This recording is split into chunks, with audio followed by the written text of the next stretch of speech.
So it's early in my ministry. I'm about 2 years into being a pastor, and I'm reading in a popular state park in the heart of the city where I live when I see an acquaintance of mine with her 4-year-old son among the crowds of people that are in the park that day. And the following conversation unfolds. I say, "Hey, what brings you to the park today?" And she says, "Well, we're here for a gathering of magical people. Do you want to join?" And naturally I say, "Sure, sounds like a party." The whole time though, I'm praying that I'm not about to be the sacrifice. And so there's 100 people when I get there at this gathering. They're all spread out in a circle, and I sit down next to my friend and her 4-year-old son. And the plan, as I'm discerning what's going on here, the plan is that they're going to pass a megaphone around the circle, and everybody is going to share their name and a magical power that they believe that they have. And so some people shared traditional magical powers, things like fortune telling, mind reading. And I remember thinking, if they could actually read my mind, they would know that I'm hoping that nobody asks me what I do for a living. And then there were non-traditional ones, more contemporary things like rap and love and poetry. It really felt like a pagan anonymous meeting that I had waltzed into. And I'm counting how many people there are between the megaphone and me. And I'm there's 25, okay, 24, 23, back to 24, someone joined into the circle. And in the meantime, I'm trying to decide, what am I going to say, when this megaphone finally gets to me? And I begin to wonder, if this is my opportunity. Is this my opportunity to share the gospel? Maybe I can get up and I can take this megaphone and I can share about the power of the Holy Spirit, a greater power than any of them have. And I start forming this mini sermon outline in my head, and I'm thinking, okay, here's the points that I could make. Here's what I could say. I'm continuing to count the number of people, and it's getting smaller, we're 12, 11, 10. And I'm thinking to myself, okay, I'm going to tell them about the power of the Holy Spirit, which is greater than all the powers they're talking about. And I'm starting to sweat a little bit. I can start feeling the anxiety well up in my body. I always carry anxiety in my shins, and that's where I'm carrying it. And then finally, 3, 2 people away, 1. And I'm thinking, this is my moment. Somebody hands me the megaphone, and I take a deep breath, and I open my mouth. And at the last second, I chicken out and I hand the megaphone to the 4-year-old sitting next to me, who speaks eloquently of his own powers. And I begin to wonder, did I just miss my moment? But as the megaphone continues to make its way around the circle, I remember having this other moment where I began to realize, kind of like Dorothy in The Wizard of Oz, that we're not in Kansas anymore. Something has radically shifted in our cultural moment, and we might need to rethink our approach to sharing the gospel. Maybe you've had a moment like that in your own life. Maybe not as extreme as that, but maybe a moment where you're you know what? I don't think we're in Kansas anymore. In this unit, what we're going to talk about is a habit of mission. And I use the word mission because while we're going to talk about evangelism, or the proclamation side of mission as we talk about this habit, which is using our words to share the good news of Jesus, mission also includes, and this is really important, also includes demonstration, which is using your actions to show the good news of Jesus as well. And what we see is that the early church, we know that they practiced the habit of mission. That's what Acts is all about from beginning to end. But at the end of Acts chapter 2, 41 through 47, it says this: every day the Lord added to their number daily those who were being saved. How? Because he was making use of ordinary people full of the Spirit to be a part of his mission. And so to help us figure out what a habit of mission can look like in our own cultural moment, we're going to look at 4 shifts that we need to keep in mind as we learn from one of the first missionaries in history, which is the Apostle Paul.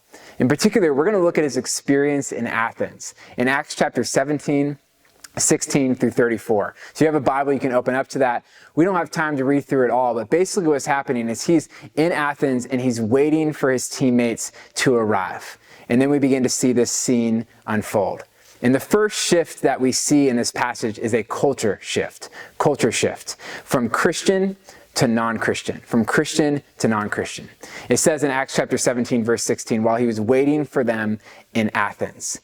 We have to realize that we're operating not in the Christian culture of our grandparents or great-grandparents anymore, but in the less Christian cultural moment that feels more like the Athens of Paul's day. When Paul visited Athens, he was entering a city that was religiously pluralistic. And what that means is that, just like the word plural, meaning more than one of something, there were more than one different religious belief systems, worldviews, and philosophies all operating in that city at the same time. And when Paul got there, Christianity was not one of those religions yet. And so it was pre-Christian. But unlike Paul, but in some way not unlike him, we're living in a post-Christian society. One not where Christianity hasn't arrived, but one where it has arrived and is now on the decline as a whole variety of worldviews and religions and philosophies are mixing and matching and trying to take its place. And that's what I experienced that day in the park. And as many have pointed out, this culture shift means that most people aren't starting with the basic knowledge that a Christian culture might supply them. So they aren't familiar with the basic Christian vocabulary of sin and guilt. And so that means some of the evangelistic methods that maybe worked in the past might not work as well in the present. The truth is still the same, but the context is completely different. The second shift is the conversation shift from lecturing to listening. From lecturing to listening. It says in Acts chapter 17, verse 16, that he was deeply distressed when he saw the city was full of idols. Often when we think of mission or evangelism, we think primarily of what we need to say. Like, okay, what's my gospel presentation? What are the words that I need to say to have this person come to Jesus? But the starting place of effective mission is actually listening. Not just in conversation, but listening to the culture around you, listening to the narratives that are at play and at work in the world. Yes, there's going to be a time to say something. We'll talk about that in just a minute. But it starts with listening, especially in a post-Christian society. It says that Paul saw that the city was full of idols. In other words, what Paul did while he was waiting around Athens, he just went on a listening tour of Athens. He listened to conversations. He looked at what was on the street corners. He looked at what people were watching. He looked at what the news was of that day. And he was seeing all of these different idols that people worshiped, including an idol to an unknown God. And idols might look different in our own day, but we still have them.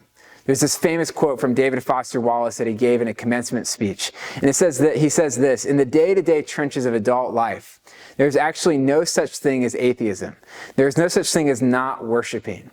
Everybody worships. The only choice we get is what we worship.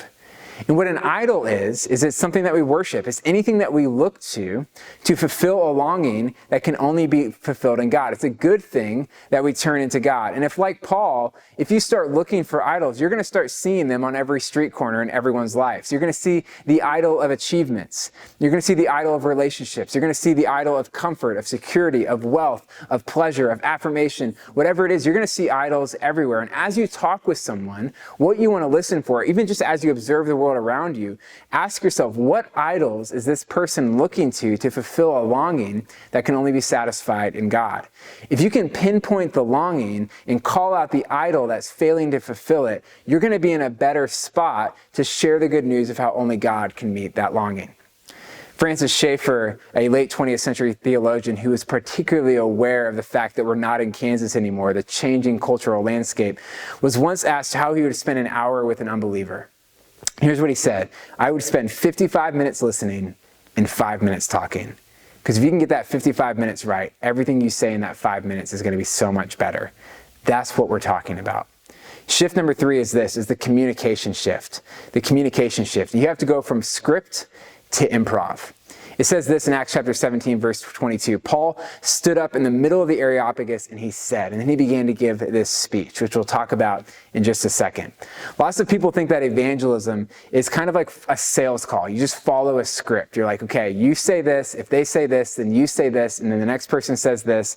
Don't let them hang up. Make sure you get the sale, whatever it takes. But evangelism is less like that and more like the art of improv. It's reading the room. It's give and take. It's yes and. Scripts feel safer, but real life doesn't work like a movie or a sales call.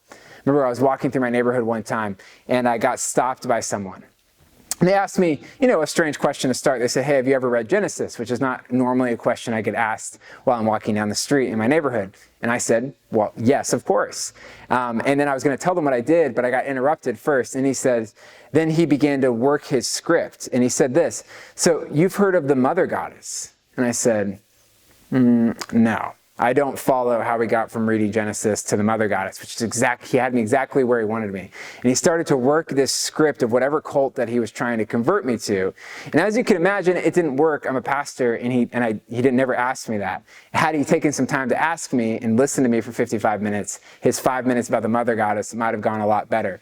But I realized in that moment, as I'm listening to him trying to convert me, I'm like, this is probably how I sound sometimes, or how Christians sound to a lot of unbelievers. Eventually, what you see with Paul is he does get up and lecture. He does a lot of listening, but then he does lecture, partially because he's invited to do so in a context where lecturing in public was normal. But it's different from other times that he evangelizes. We actually have a lot of sermons from Paul in the book of Acts, but this one's a little bit different than the other ones. The basic truths of the gospel are still there, but the way he's presenting them is different because he's doing it in response to the different cultural context that he's in Athens. So, for example, he affirms their religious impulses, which he can see by their idols. He says, oh, look, you guys are obviously religious. Let's start there. Let me affirm that. And then he says, hey, by the way, I've observed an idol to an unknown God. And he proceeds to see, because he's been paying attention, he uses that as a launching point to talk about the true God. You know, he did what I failed to do when the megaphone got passed to him. And then instead of quoting the Bible to support what he's saying, he actually quotes pop culture references like poets that they found credible to support the points that he was making. He was doing improv. If he was following a script, it wouldn't have worked, but he started doing improv. And the way that you talk about Jesus will look different from person to person. You have to know the basic rules, the basic content of the gospel. That's not going to change, but then you got to read the room and ask, okay, what does this person need? Maybe you're going to lean into sharing your story. You're just like, you know what? I'm just going to share my story of what God's done in my life. Maybe you work through some tough questions. A really skeptical and an apologetic approach works where you begin to explain some tough questions of the faith. Or maybe you just need to draw it out on a napkin. They're just like, that's all. I just need to see it visualized in a diagram. That's my love language. I'm in. I'm sold. You got to read the room and do the art of improv. The last shift is conversion.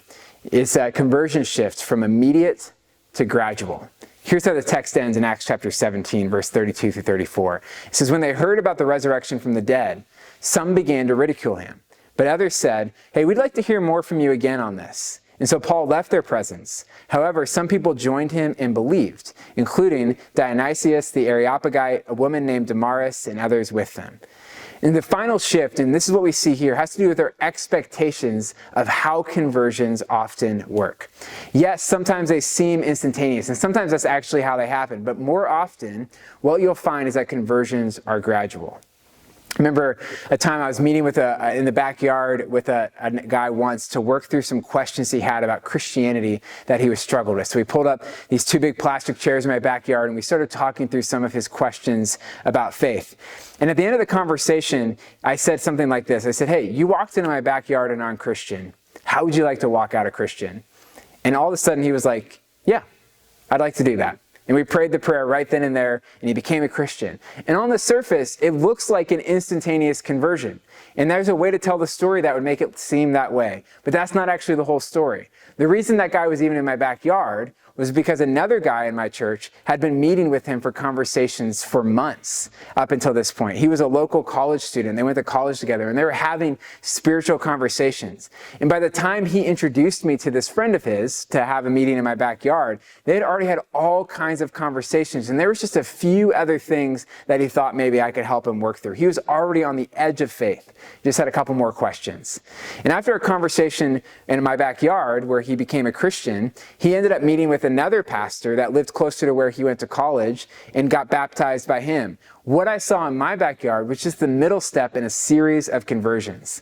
And so Paul had this experience too. Even when he preached the gospel, there weren't always immediate conversions. Some people wrote him off. It says they ridiculed him. But then other people said, hey, we'd love to hear more from you about this. Now imagine if Paul said to himself like, this doesn't count as a win for me. I'm going to move on. I don't have time for extra conversations. I give the presentation. If it doesn't work, I move on. But what we see is that he accepted that as progress, even if they weren't all the way to the goal yet. And it seems that some of them asked for another conversation. And they eventually decided to follow Jesus right alongside Paul. But if Paul had only been satisfied with instantaneous conversions, he might not have seen the others follow Jesus. That's why John Tyson, riffing on something called the Engel scale of evangelism, says that we need to see conversion on a scale from A to Z. A being furthest from God, Z being completely on fire, crazy about God. It's a series of conversions. And it's okay if maybe in a conversation a person just moves from A to C or E to H and that's it. A person doesn't have to get all the way to Z in one conversation. Some people might move from being totally antagonistic to the possibility of God to being, you know what, I'm somewhat open to that possibility. That's progress. And if you look at your own story, it probably follows a similar trajectory. So again, we're not in Kansas anymore. We're in a cultural moment that feels more like Athens. And if we're going to be effective, we need to learn from Paul and keep those 4 shifts in mind: the culture shift, the conversation shift, the communication shift, and the conversion shift.